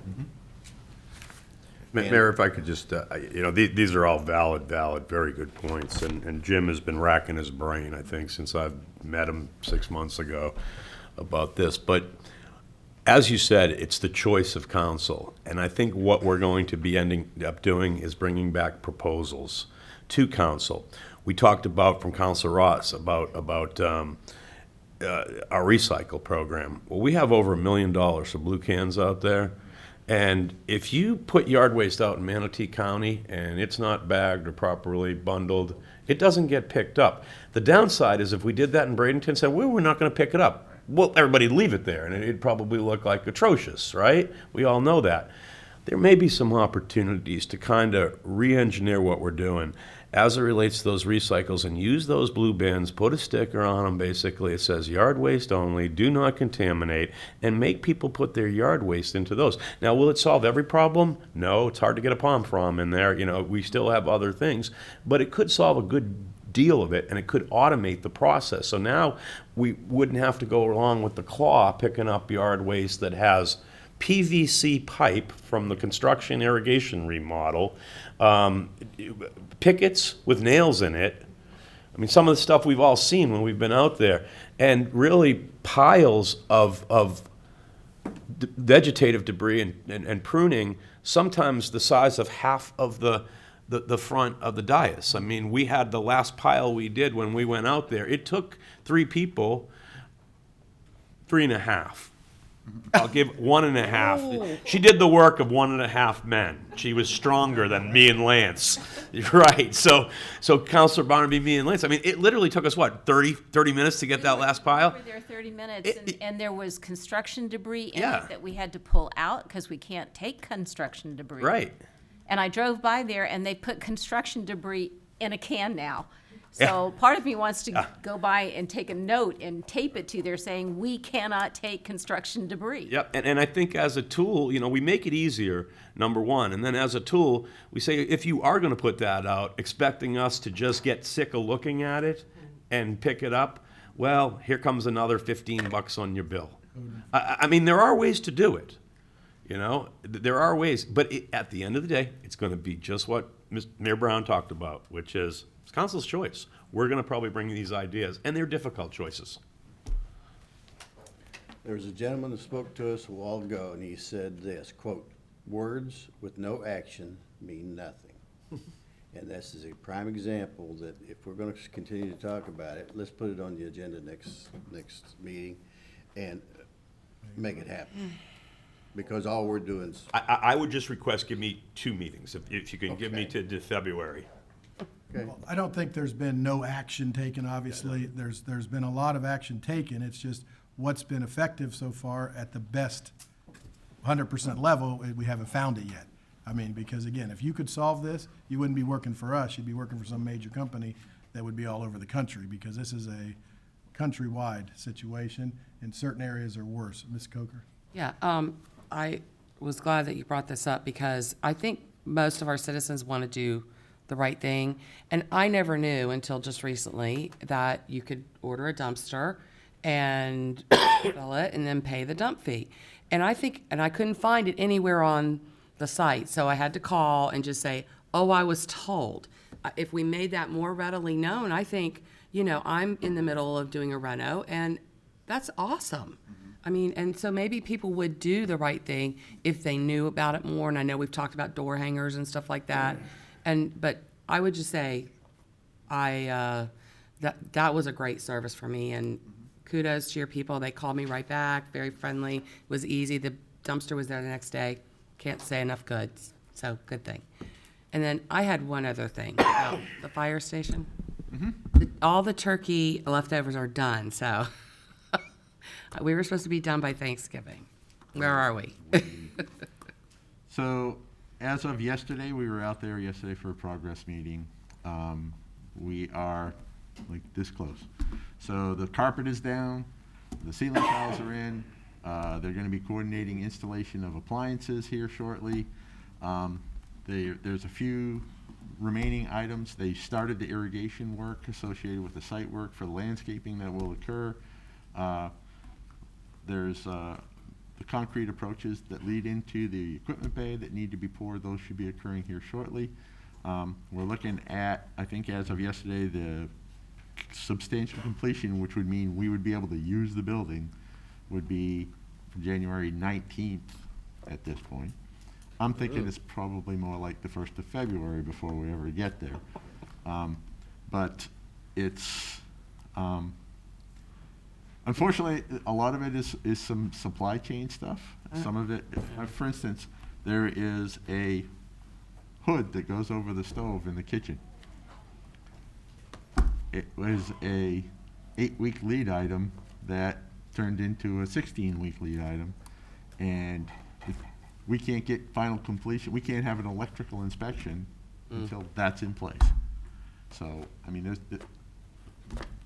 was the contractor responsible for a lot of some of the problems? Absolutely. But it is a supply chain complication. I drive out on a daily basis and pull up and say, wow, there's 5 cars here, that's good. That's a good sign. But Yeah. We are getting to the point where you'll see it finalized here pretty quick. Good. And I wanted to back Jim up on that because he's taken a lot of heat on this and just, but he's been such a huge help with keeping this company moving. And then, all the way down to, I think they had talked about some tile that was from wherever, Italy or something. And we were like, hey, if that area doesn't need it, we'll get by without it. We'll take it out. So that's kind of where we're at, where if like there's some kind of thing and we can make it and get through, we're going to get through. But, I feel like we are at a good point, but there's just a lot of lingering items that Jim addressed. And I will say that, yesterday's meeting, we didn't almost have any fist fights, so that was pretty good. So it was actually a really good meeting. So we showed some good progress. So I just want to thank Jim for being involved and helping keep things pushing along. It's going to be nice. Yeah, I don't mean to drag Jim across the coals. I just don't have anybody from the company to. So he can relay it. And I look at it every day and I'm like, when is this gonna be done? Well, I mean, there's some aspects that, the good thing is we've learned a lot with this station that we're gonna apply to the second station that we're gonna be building. Because there's some crap that's going on associated with specification for material. I mean, he's not kidding. Backsplash for the kitchen is tile from Italy. It's on a boat. We've been told it's on a boat. We don't know where it is. Now, our point was, Then go get go some. to friggin' Home Decor and buy something. Do a piece of stainless steel. They make great backsplash. Or better yet, how about we don't have any backsplash for a while, because we can survive. Okay? There's some, architectural details that can be simplified. So we're gonna be applying those to the next station. Thank you.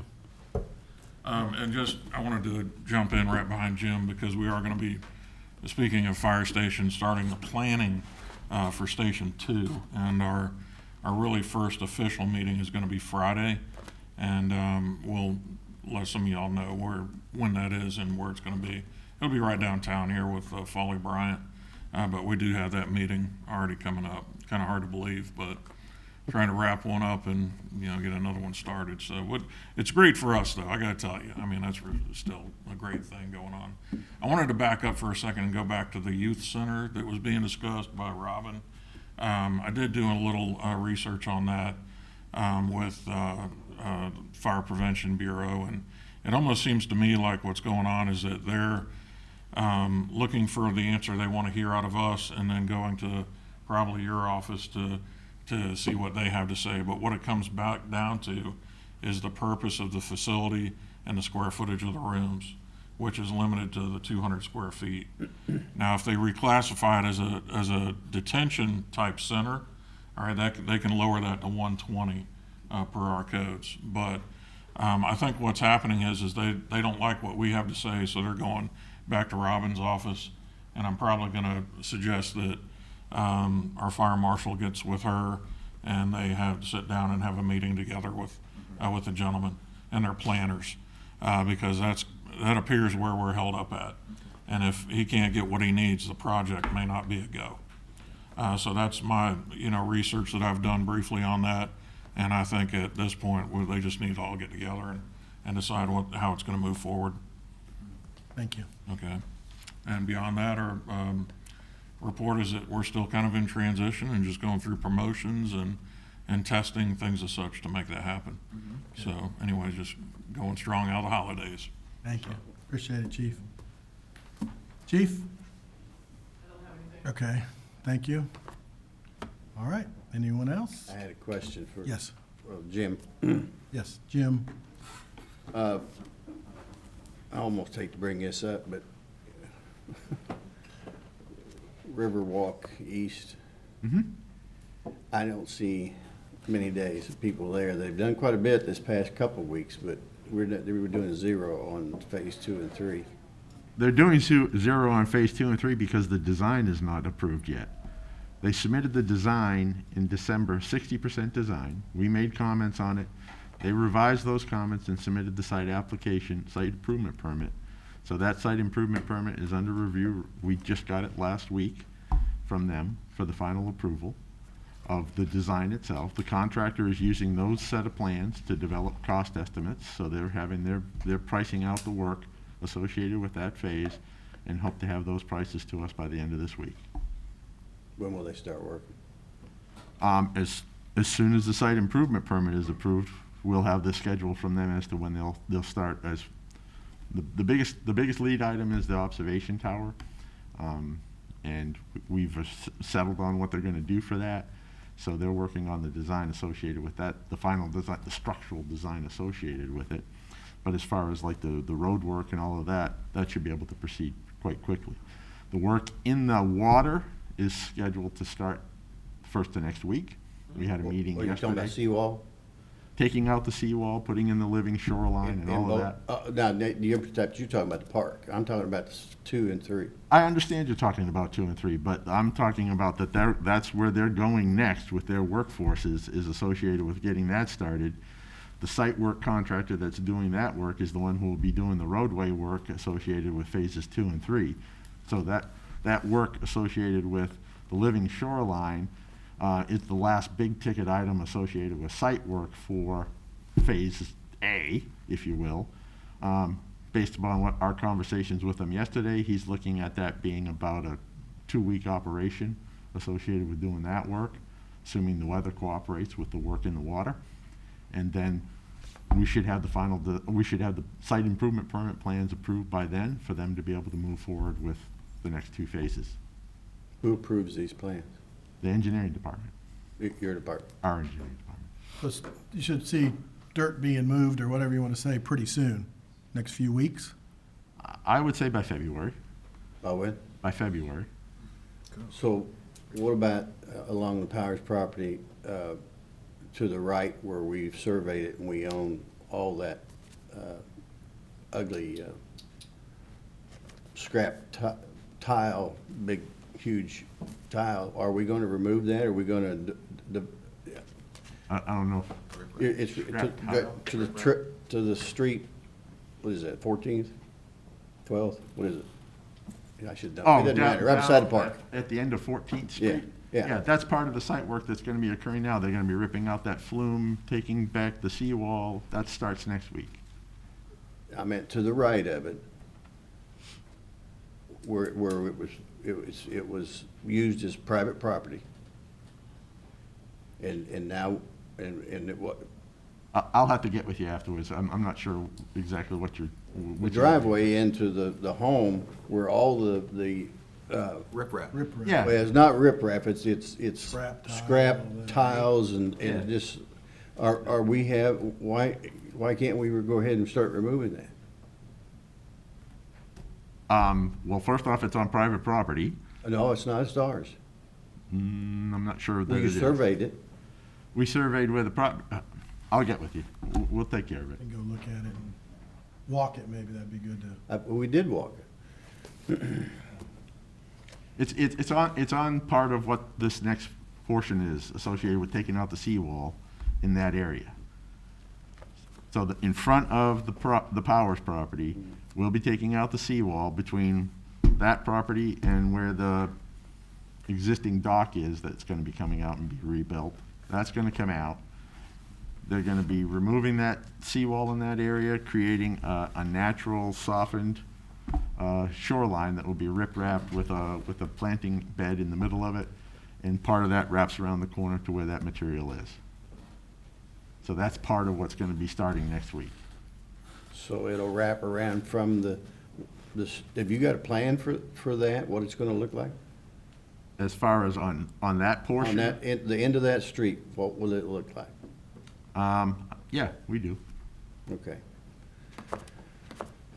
So phase 2 and 3 will start by February at no later. There's no reason it shouldn't. There's no reason it shouldn't. So, because, I've sent you guys a picture of a dilapidated dock and boathouse that needs to be probably removed.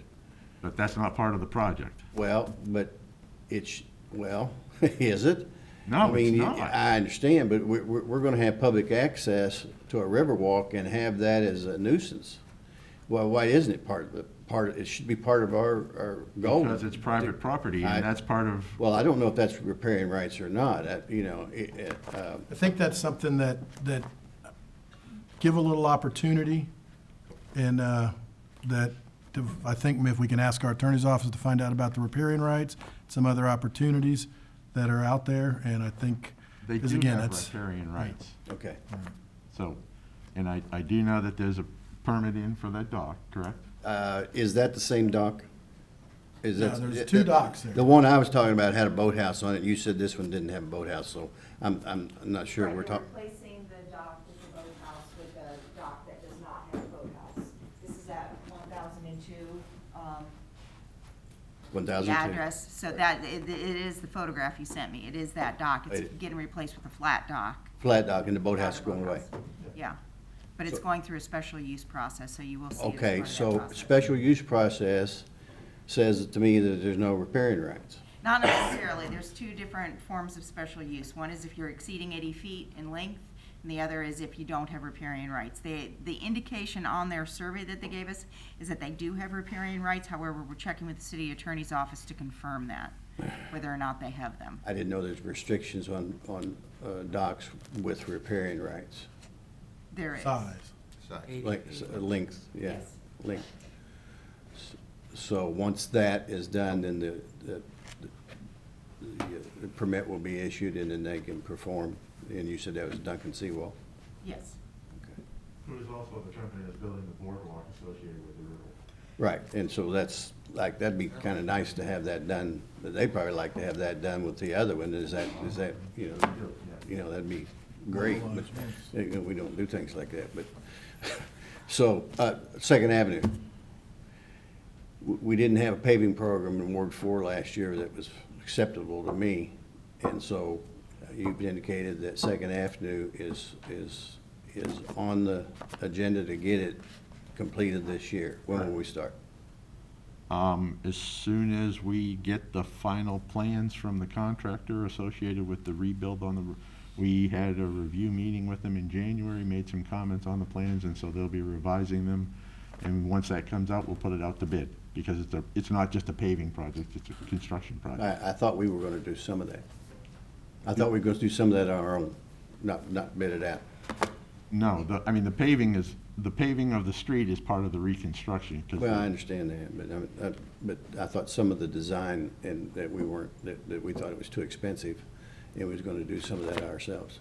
No, that was not the case. Okay, so that's changed. So when do you think they will put the bids out for that? I would suspect, I'd have to check the schedule, but I think it was like April that we. April? Yeah. It's gonna take from now to April to get a design? I thought we already had design. Well, it's a pretty extensive design. There's probably 60 sheets of drawings that are associated with it, and when you make changes to something, that it impacts all of the drawings, so. All right, thank you. All right, anything else? Hearing none, we'll be adjourned. Thank you. Congratulations. What happened?